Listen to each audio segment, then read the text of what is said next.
They called him the face of an angel with the eyes of a broken man. Montgomery Clift wasn't just an actor, he was a mirror, reflecting every wound, every fear, every fragile truth of the human soul. In an age of glittering perfection, he brought something Hollywood wasn't ready for: honesty. But behind that haunting stare, behind the beauty and brilliance, was a man fighting a war no one could see. This is the story of Montgomery Clift, the star who had everything but couldn't escape himself. If you were alive in the 1940s or 52nds, you remember that name, Montgomery Clift. He wasn't just another actor. He wasn't like the ones who smiled for cameras, posed on red carpets, or gave rehearsed answers in interviews. No, Montgomery Clift was something else, something real. Before Marlon Brando ever shouted "Stella," and before James Dean ever became a symbol of rebellion, there was Monty, the quiet storm who could make an audience cry without raising his voice. He wasn't the kind of man who filled a room. He was the kind who made a room listen. He changed the very language of acting forever. But to understand Montgomery Clift, we must begin not in Hollywood, but far from it, in Omaha, Nebraska. He was born Edward Montgomery Clift on October 17, 1920, to Ethel Fogg Anderson and William Brooks Clift. His mother came from a line of dreamers and carried herself as though she belonged among the upper class, though the truth was far humbler. His father, a successful banker, was often away, stern, quiet, and emotionally unreachable. Ethel, however, believed her children were destined for greatness. She raised Monty, his twin sister Roberta, and his older brother Brooks with the kind of strict affection, polished manners, European tutors, summers abroad, and a constant reminder that they were different. The Clifts moved between the U.S. and Europe like nomads, chasing refinement and meaning. But beneath that polished life, loneliness was quietly growing in young Monty's heart. Monty wasn't like other boys. While others played ball in dusty fields or raced down the street with scraped knees and laughter, Monty stayed inside, reading, thinking, observing. There was a softness in him, not weakness, but gentleness. He was curious, sensitive, and easily wounded by the world. His mother once said, "Monty felt things too deeply." She was right. Even as a child, he carried a melancholy, as if he somehow knew how fragile happiness could be. When Monty was 13, his family faced the Great Depression. His father's business faltered, and for the first time, the Clifts knew the taste of uncertainty. Ethel's dreams of European tutors and aristocratic living began to crumble, and so did her marriage. But out of that instability came something unexpected: Monty's love for the stage. In a small community theater, a young boy who barely spoke suddenly found his voice. Acting became his refuge, his escape, his first love. And in that spotlight, something awakened. He didn't want fame. He didn't want applause. He just wanted to feel something real. By the age of 15, Monty was performing on Broadway. He was a natural, raw, magnetic, alive. Directors noticed him immediately. There was something about that face,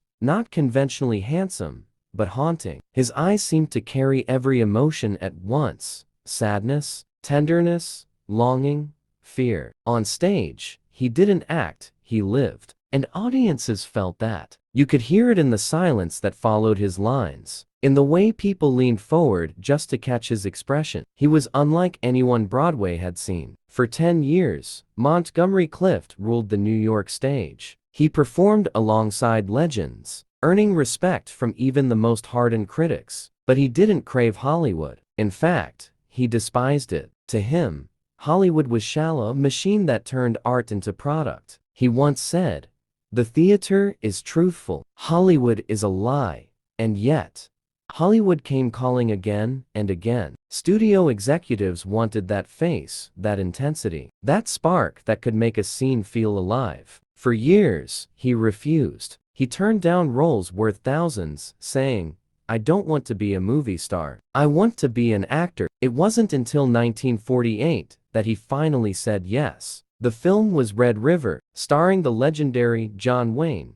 Monty played Matthew Garth, a sensitive young man who stands up to Wayne's hardened cowboy. It was a role that mirrored Monty's own inner conflict, the gentle soul facing off against the world's brutality. The performance was mesmerizing. Against Wayne's towering masculinity, Clift brought vulnerability. He showed that courage could be quiet, that strength could be tender. Critics raved. Audiences couldn't look away. Hollywood had found its new leading man, though Monty himself never wanted the crown. Later that same year, he starred in The Search, a post-war drama about a soldier helping a lost child in the ruins of Europe. It was a small, intimate film, and yet Clift's performance lit the screen with humanity. He wrote many of his own lines, refusing to play the character as a simple hero. "Life isn't simple," he said. "People aren't simple. Why should movies be?" That belief that art should show truth, not perfection, became the core of who he was as an actor. In just 2 films, Montgomery Clift had changed Hollywood. Before him, acting in movies was often theatrical, large gestures, perfect posture, polished dialogue. But Monty brought something new: realism. He mumbled, he hesitated, he listened. He wasn't performing for the audience, he was living within the moment. This was the birth of what came to be known as method acting.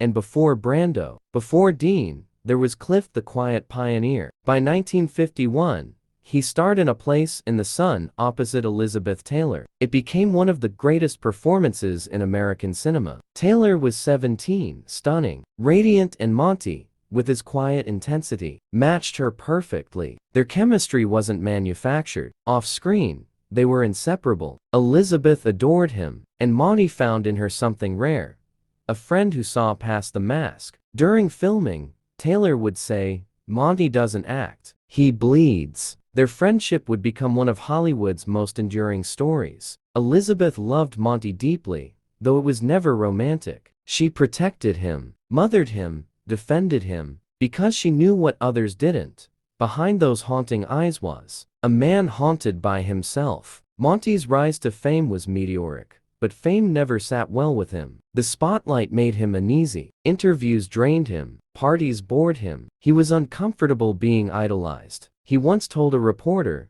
"I don't know what people see in me. I'm just trying to tell the truth." He avoided Hollywood's social scene, preferring quiet dinners, books, and long drives. Yet even in solitude, he couldn't escape his mind. There was a restlessness, a sadness, that fame only magnified. By the mid-1950s, Montgomery Clift was one of the most admired actors in the world. He had starred in From Here to Eternity alongside Burt Lancaster, delivering a performance that earned him another Academy Award nomination. That scene where he plays the trumpet alone, tears glistening in his eyes, wasn't just acting, it was a glimpse into his soul. He understood loneliness like few others. But as his star rose, so did his inner torment. He was a man torn between 2 worlds. The public adored him, but privately, he was falling apart. He battled insecurity, struggled with his identity, and turned to alcohol for comfort. Behind every smile was exhaustion. Behind every performance was pain. Then came the night that changed everything. On May 12, 1956, after a small dinner party at Elizabeth Taylor's house, Monty got into his car to drive home through the winding hills of Beverly Hills. Moments later, his car crashed into a telephone pole. The impact was devastating. His face, that beautiful, expressive face, was crushed. His nose broken, his jaw shattered, several teeth knocked out. Elizabeth Taylor was the first to reach him. She pulled open the wrecked car door, saw the blood, the mangled face of her best friend, and in a moment of courage and love, she reached into his throat and cleared it so he could breathe. She saved his life, but she couldn't save his spirit. That accident didn't just scar his face, it shattered his confidence. In the mirror, Monty no longer saw the man audiences adored. He saw a stranger. The soft, unguarded beauty was gone, replaced by pain. The Hollywood world, so obsessed with perfection, began to turn away. But Monty refused to give up. He went back to work, his face partially reconstructed, his heart completely broken. And yet, through that pain, something extraordinary happened. His acting became even deeper, more human, more real. He brought that suffering into his art,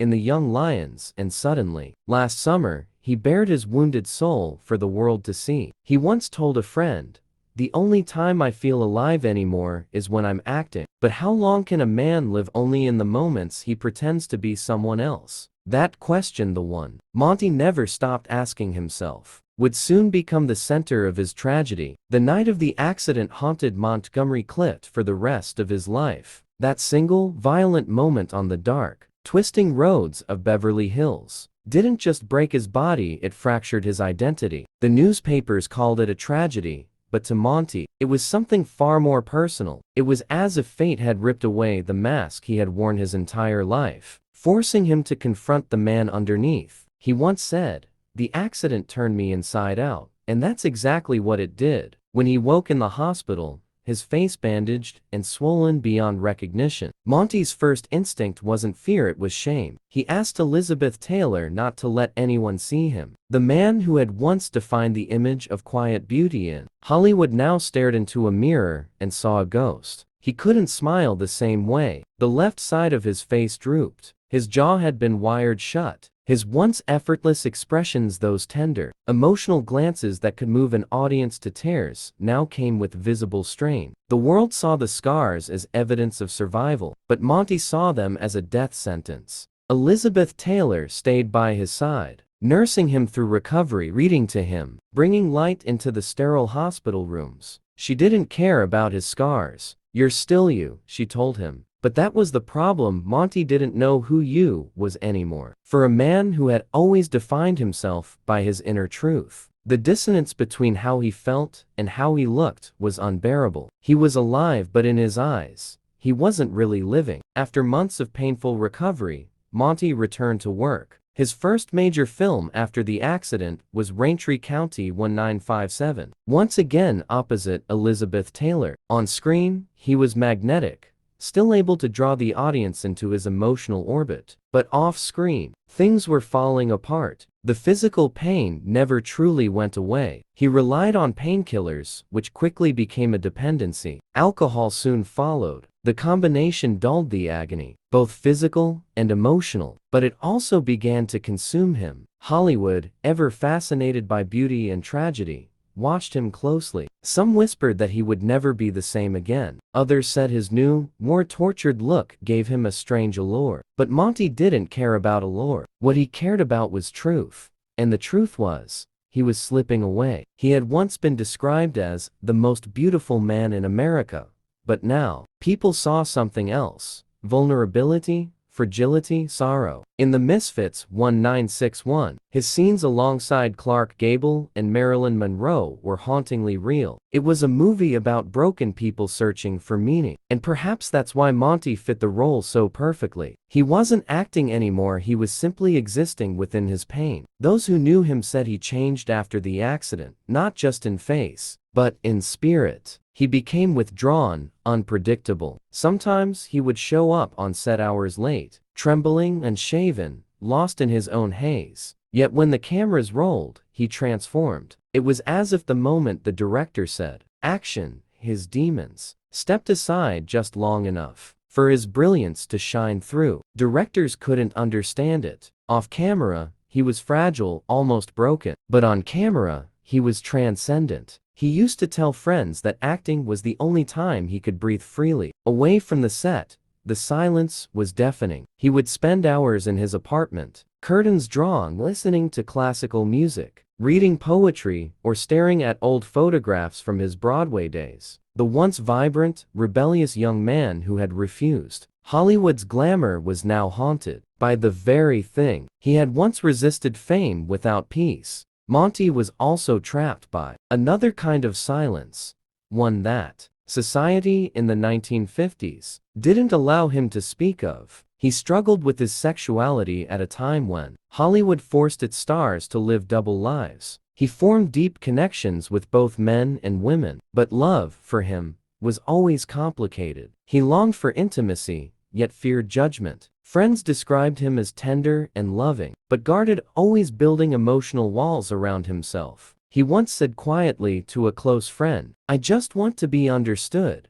but in that era, being understood came with a price. Elizabeth Taylor remained his closest friend and fiercest protector. She loved him without condition, understanding his pain better than anyone. When others distanced themselves, she stayed. "He's like a brother to me," she would say, "and he's worth saving." They would spend long evenings talking about life, death, and what it meant to be human. Taylor, herself no stranger to public scrutiny, admired his honesty, his refusal to pretend. But even her love couldn't mend the cracks forming in his soul. In 1958, Monty worked on The Young Lions with Marlon Brando. It was a moment of strange poetry.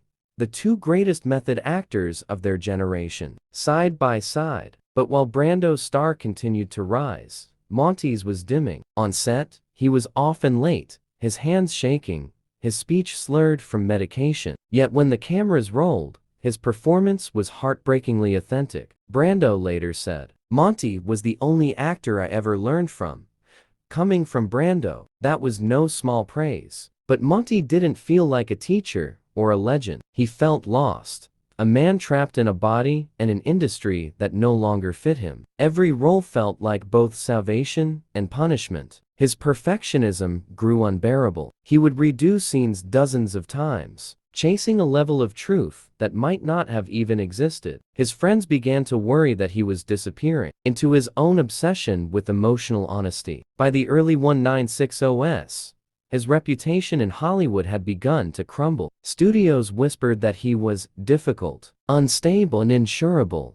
He was blacklisted by some producers who didn't want the risk of dealing with his unpredictability. The same industry that once hailed him as a revolutionary now turned its back. He was offered fewer roles, and the ones he did take often came from friends who still believed in his genius. One of those friends was Elizabeth Taylor, who fought to get him cast in Reflections in a Goldeneye alongside her and Brando, but the studio refused, calling him too unreliable. Taylor was furious. "You owe your careers to him," she told the executives. And she wasn't wrong. Without Clift, there might not have been a Brando or a Dean. He had opened the door for actors to be raw, vulnerable, human. But Hollywood has never been kind to broken souls. In 1961, Monty took on one of his most powerful and painful roles, Judgment at Nuremberg. It was a small part, only a few scenes, but it became one of the most unforgettable performances in film history. He played a mentally disabled man who had been a victim of Nazi medical experiments. On set, he struggled to remember lines. He was frail, disoriented. The director, Stanley Kramer, considered firing him. But when the cameras rolled, something extraordinary happened. Monty delivered a performance so real, so devastating,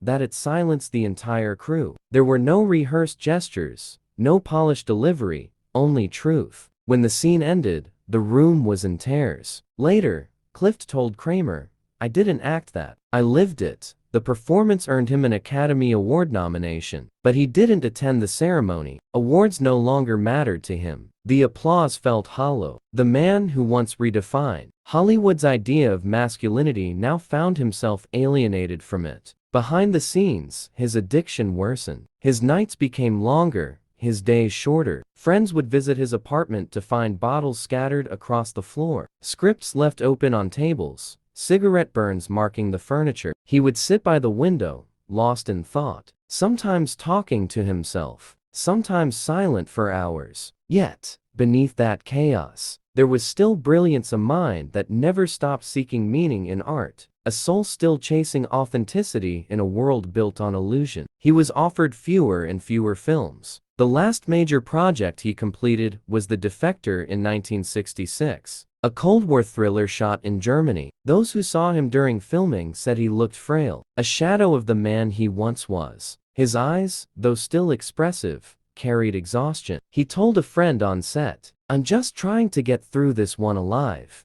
And in many ways, that's what his life had become, a quiet struggle to survive one more day. But even then, even in his weakest moments, people who met him described an aura, a kind of sadness mixed with grace. There was something about Montgomery Clift that made you want to understand him, to help him, to reach out. Perhaps it was because he reflected something so deeply human. The conflict between brilliance and brokenness. He once said, "The closer I get to being truthful in my work, the more it hurts." By 1965, Monty had largely withdrawn from public life. He lived quietly in his New York townhouse, occasionally seeing a few close friends. He avoided interviews, turned down public appearances, and rarely left his home. He was only 45, but his body had endured decades of punishment. Doctors warned him that if he didn't stop drinking, his heart wouldn't last. But Monty couldn't stop. The pain, both physical and emotional,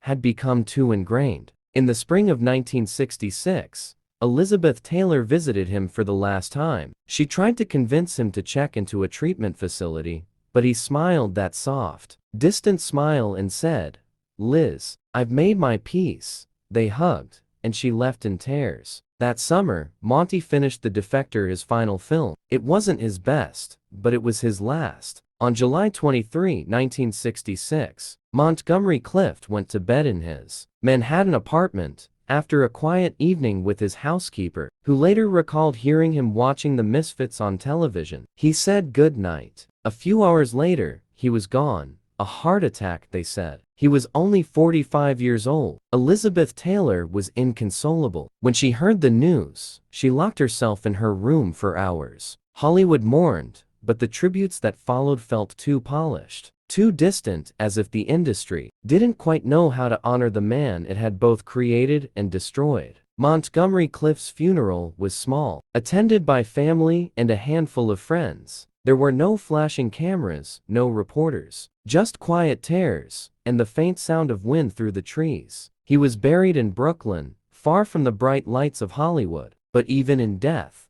Monty's influence lived on. The actors who came after him, Paul Newman, Al Pacino, Robert De Niro, Daniel Day-Lewis, all studied his work. They saw in him the foundation of what acting could be, performance, but truth. When the news of Montgomery Clift's death spread across Hollywood on that summer morning in 1966, there was silence. No screaming headlines, no sensational scandal, just a quiet sadness, as if the industry itself had lost a piece of its soul. The man who had once revolutionized acting, who had walked through Hollywood like a poet among performers, was gone. He died alone, in the same quiet way he had lived, seeking peace in a world that had never given him any. Elizabeth Taylor, his dearest friend, couldn't bring herself to attend the funeral. She was too heartbroken, too overwhelmed by guilt and grief. For years, she would speak of Monty with tears in her eyes, calling him the bravest soul I ever knew.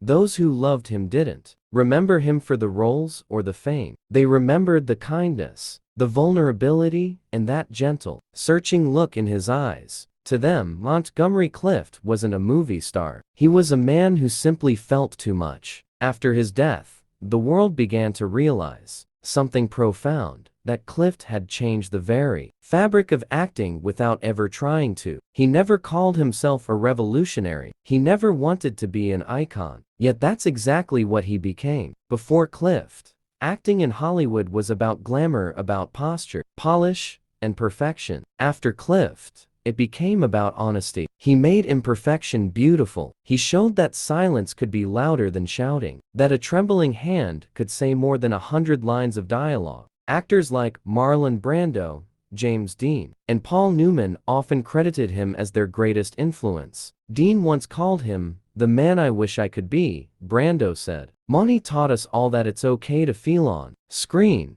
He paved the way for a new kind of man in Hollywood. One who could be strong and vulnerable, masculine, yet tender. He gave permission for men to cry, to doubt, to break, and still be human. But as the decades passed, Clift's story took on the tone of a legend, part truth, part myth. People whispered about his demons, his addictions, his secret battles, but few understood the heart behind it all. For Monty, acting wasn't a career. It was survival. It was the one place he could channel the chaos inside him into something beautiful. He once said, "The only line between me and madness is my work." That line, fragile and sacred, kept him going until it finally broke. In the years following his death, Biographers and critics tried to dissect him, to explain what drove a man of such talent to destroy himself. But maybe the answer isn't found in psychology or scandal. Maybe it's found in empathy. Because Montgomery Clift wasn't just an actor, he was a mirror. He reflected the pain of being human, wanting to be loved, of not quite fitting into the world. He was the face of everyone who ever felt too much, thought too deeply, or loved too quietly. There's a famous phrase that emerged after his death: the slowest suicide in Hollywood. Some called his final years tragic, wasteful, self-inflicted. But others saw it differently. They saw a man who gave everything he had, every emotion, every wound to his art. His destruction wasn't the point. His courage was. Because even in the depths of despair, he never faked a thing. Not once. If you watch his films today, A Place in the Sun, From Here to Eternity, The Search, The Misfits, you can still feel it. That pulse. That truth. The way his eyes seem to hold both hope and heartbreak in the same glance. He wasn't performing for the camera. He was letting the camera capture his soul. Each role feels like a confession, a glimpse into the mind of a man who wanted to understand life, but never could. Many who worked with him said that acting wasn't his problem, it was his salvation. He could express on screen what he couldn't say in life. When he played George Eastman in A Place in the Sun, you could see the guilt, the longing, the unbearable tension between desire and morality, not because he pretended, but because he knew. He lived with those contradictions every day. The pain you see in his eyes wasn't scripted, it was remembered. And yet, for all his suffering, Monty never lost his compassion. Friends remembered how he treated everyone with gentleness, from waiters to camera operators, to fans on the street. He had a soft voice, a shy smile, and an almost childlike sense of wonder. Even in his darkest hours, he could still charm a room with a quiet joke or a self-deprecating laugh. His kindness, like his talent, came effortlessly. After his death, the media tried to label him tragic idol, tortured genius, Hollywood's fallen angel.